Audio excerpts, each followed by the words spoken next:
Rackham viewers, happy Homebrew Wednesday and a happy or Merry Christmas. Yeah, I'm recording this on the Wednesday after Christmas, and I just thought that I'd like to do it's Wednesday, and I had expected to be brewing today, but a couple of things that I'm gonna talk about right now got in the way. Or well, they didn't get in the way. I just mostly just everything caught up to me today, and I just slept in, and I didn't feel like getting a brew on at like 12. And the house is just still strewn about with like presents and stuff. Anyway, none of that matters. What matters is beer. What matters is this beer. This is Smorbidly Obese from Servicium in Oslo. And if your holidays were anything like mine, or your Christmas was anything like mine, you're probably feeling a bit morbidly obese right now. So, you know, why shouldn't I follow up all the Christmas stuff with a sweet dessert stout? So this is a s'mores stout. I'm not going to talk too much about it. It's been kind of sitting around in my, ooh, look at that, it looks nice. Been sitting in my fridge, and I couldn't resist it anymore. It's made with marshmallows, chocolate, and cocoa nibs, crackers, and marshmallows. So it's cool can art. I get some cool can art coming out of some of these breweries. Cheers, guys. Merry Christmas. Holy crap! It smells like pure sugar and chocolate. It tastes, wow, that's sweet. Whoa, yeah, that's a sweet one. Yeah, very sweet beer. Speaking of beer, actually just brewed, you can't see it, there's no way you can see it. I made a starter, I'm cooling a starter in the sink right now. Like I said, I wanted to brew today, and I wanted to, so I took this whole week off in between Christmas and New Year's because I wanted to get some brewing done, and I had hoped to brew at the new house, but that's a long story. Anyway, I want to brew.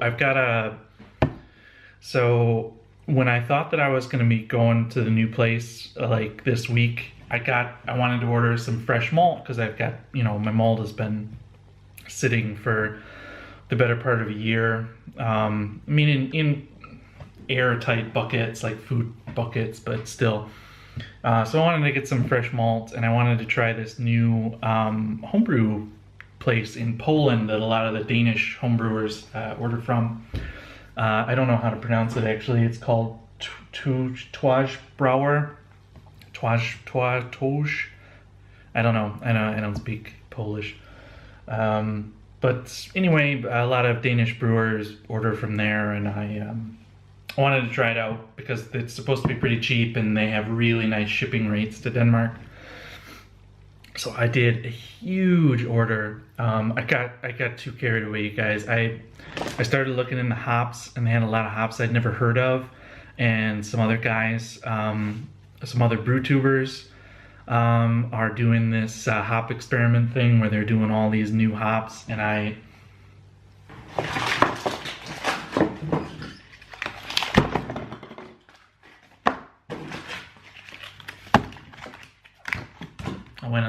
went a bit crazy.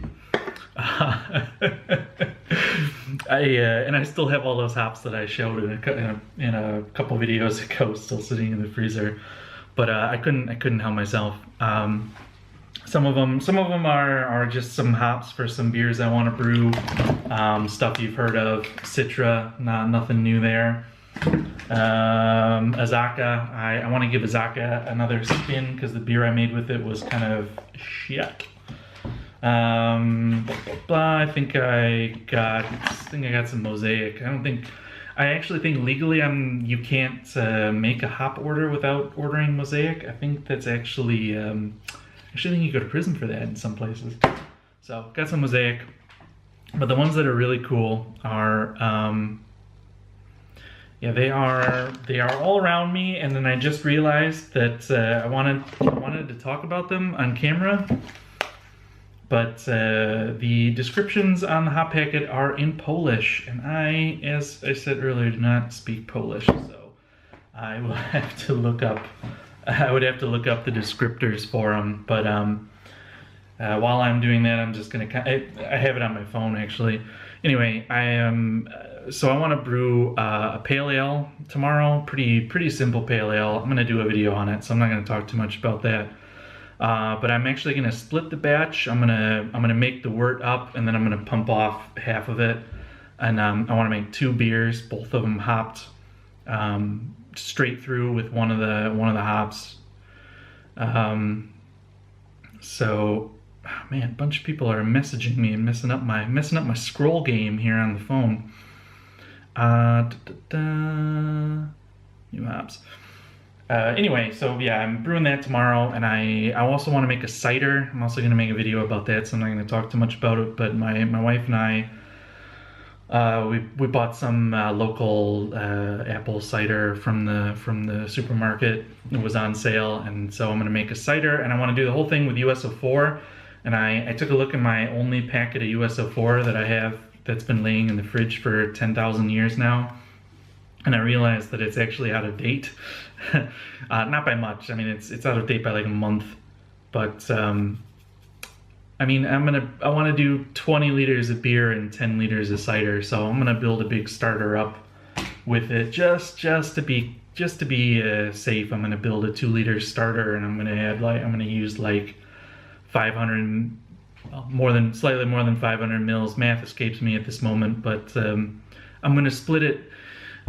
Well, actually, why I said 500 mils is I actually also bought this in my order. These yeast jars. I don't know if you've ever seen these. These are like some pro-looking stuff here for keeping like lab samples. But I mean, they're yeast jars. They're 500 milliliter things, and I wanted to kind of pour some of it off in here and have. I bought 2 or 3 of them, and I want to do like I want to start banking some yeast, some of the more expensive or hard to get stuff, like for example, and this is also going to be a.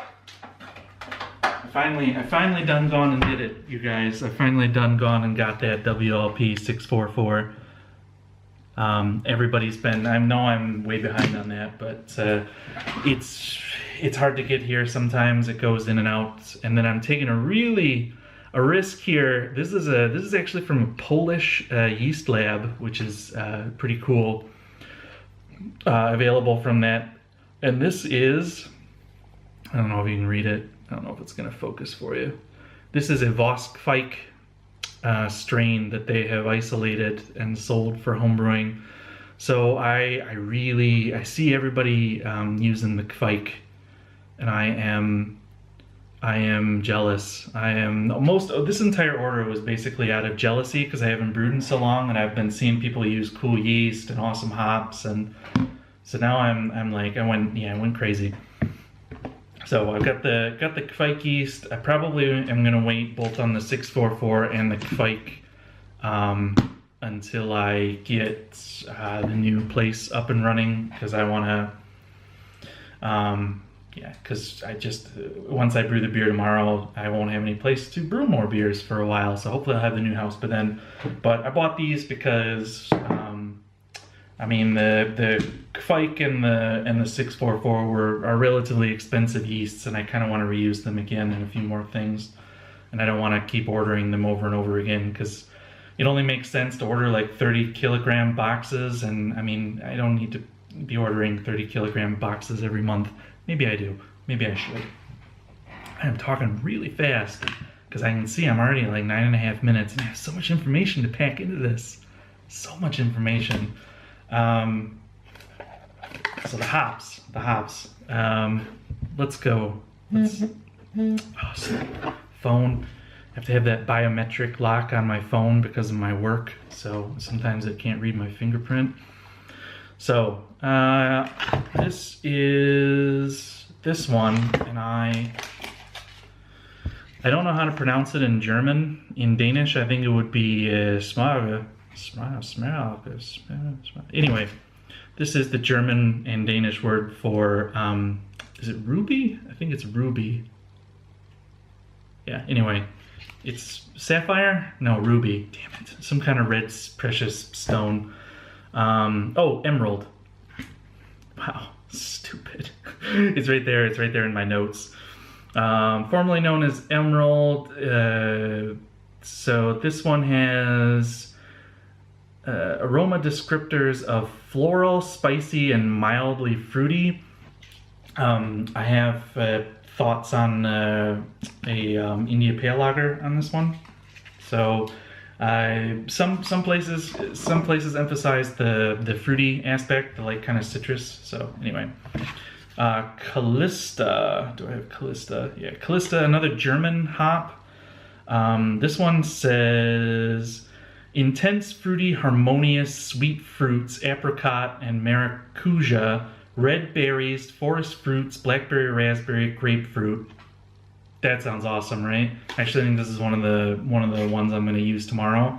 Feel free to give your, if you watch this early enough, feel free to give your picks on what I should use. This is Barbe Rouge.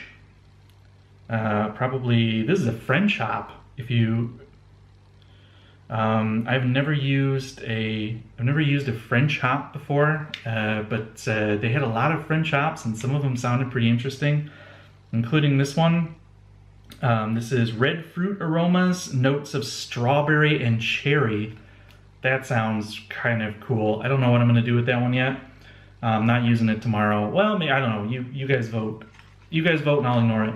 But that one sounds really cool. I couldn't pass that up. Another one from France, Aramis. Oh, this is probably painful for you guys to watch. I should have been more prepared. I thought that I could read these. I didn't check that they were in a language I could read. This is a new breed of high alpha. Has a fruity aroma and flavor with hints of pear and apple. So yeah, that sounds good. Pear and apple. Probably also an IPL, I'm thinking, because I read somewhere else that it might get a little herbal.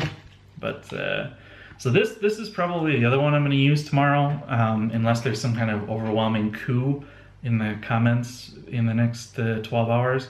This is called Yellow Sub, and it is actually a hop blend from Germany, and I cannot find out online what the blend is of. But I'm guessing it's all those new German hops. And this is apricot and orange with a hint of blackberries. That sounds awesome. And then I also have Jester from the UK. This one I've been trying to get a hold of for a little while. This is grapefruit and tropical fruits. This is one of those new school British hops, like the ones I have in my freezer. I think I'm gonna save it for doing a thing with those. And then I got the Denali, which I know is in the hop experiment, which I'm waiting for you guys to do the videos. I gotta see the Denali video. Maybe you already have. I have to check. But this one is pineapple, citrus, and pine. So that sounds nice. It's also possibly a contender for tomorrow. Oh my god. Oh wait, those are the American ones. Oh wait, there's one hiding over here. Oh, Relax. So this one is kind of cool. This one, I guess, is a German hop that was developed for hopping tea, which I don't know. I've never heard of that, but I guess it was developed for hopping tea, and it's supposed to have some pretty cool, like mellow, like citrus flavors, but also some cool herbal tea-ness to it. I'm actually thinking of some kind of like mild ale or a brown ale with this one. Or maybe even something else. I don't know. Something maybe a little darker than a pale ale or something, because it sounds more like a noble hop to me. Wow, this video has gotten really, really long. I really wanted to talk about all this stuff. I really wanted to show you all